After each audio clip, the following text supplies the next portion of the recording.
It was a regular Tuesday afternoon at the Maplewood supermarket in Ohio. People were shopping, chatting, and rushing through the aisles with carts full of groceries. No one noticed the small, pale-faced girl standing near the cereal section, clutching a blue stuffed rabbit. But Officer Daniel Brooks did. He was off duty, grabbing a few things for dinner, when he noticed something odd about the little girl's eyes. She wasn't just lost or shy. She was trying to say something, silently, desperately, with her gaze.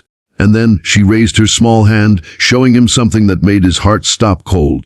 It was a quiet signal, one that only someone trained in crisis response would recognize, and that tiny gesture would change everything that happened next. Before we dive deeper into this real-life story of courage and kindness, don't forget to subscribe to Whispers of Goodness, where we share powerful, true stories that remind us the world is still full of hope and compassion. If this story touches your heart, please like, comment, and share it. Your kindness helps our community grow. Officer Daniel Brooks wasn't supposed to be there that day. His shift had ended an hour earlier, and all he wanted was to pick up pasta for dinner with his wife and kids. He was walking toward the checkout line when he spotted the little girl near the cereal aisle. Something about her didn't feel right. She looked around nervously, as if she wasn't allowed to move freely. A tall man stood a few feet away, pretending to read a label, but Daniel could feel the tension between them. The girl's small fingers tightened around her stuffed rabbit. Then she did something strange. She tucked her thumb into her palm and folded her fingers over it, a silent hand signal that had gone viral during the pandemic, used to alert others of danger, especially in cases of domestic violence or abduction. Daniel froze. His training kicked in. Without panicking, he smiled at her and walked a few steps closer, pretending to look at cereal boxes. "Hey there, sweetheart," he said gently. "You lost your mom." The man quickly stepped in. "She's fine," he said gruffly. "She's my niece." Daniel nodded casually but noticed the girl's frightened eyes dart toward him again. She did the signal again, quickly, when the man wasn't looking. That was all the confirmation he needed. He subtly stepped back, pulled out his phone, and texted his partner, who was still on duty nearby. Possible child abduction at Maplewood supermarket. Need units quietly. Then he stayed calm, keeping his eyes on the girl while pretending to browse. Within minutes, 2 marked police cars arrived silently outside the store. Daniel gave a small signal to his colleagues through the glass door. They positioned themselves at both exits. Meanwhile, the man grabbed the little girl's hand and started walking fast toward the door. "Sir," Daniel called out, pretending to smile. "You dropped your wallet." The man froze, startled. That brief second was enough. Officers stepped in, blocking the exit. "Sir, can we talk for a moment?" one of them asked. The man tried to speak, but his voice shook. "We're just leaving." Then the little girl said softly, "He's not my uncle." The entire supermarket went silent. As soon as the words left her mouth, the man tried to run, but officers tackled him before he could make it 2 steps. Shoppers gasped, and someone started crying near the cash register. Daniel rushed to the girl, crouched down, and spoke gently. "You're safe now, okay? You did the right thing." She nodded, clutching her rabbit tighter. Tears streamed down her cheeks. Later, at the police station, detectives discovered that the man was wanted in connection with multiple child abduction attempts across neighboring states.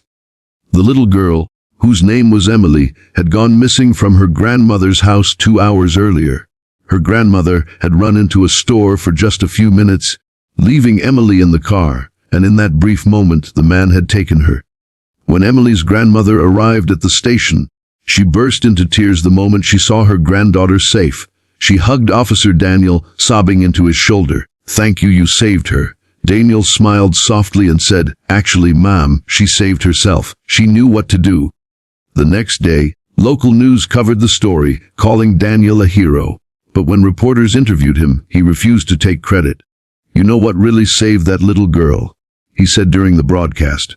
"Someone out there, maybe a teacher, a parent, a neighbor, taught her that hand signal. Someone cared enough to spread that knowledge. That's the power of kindness. It multiplies."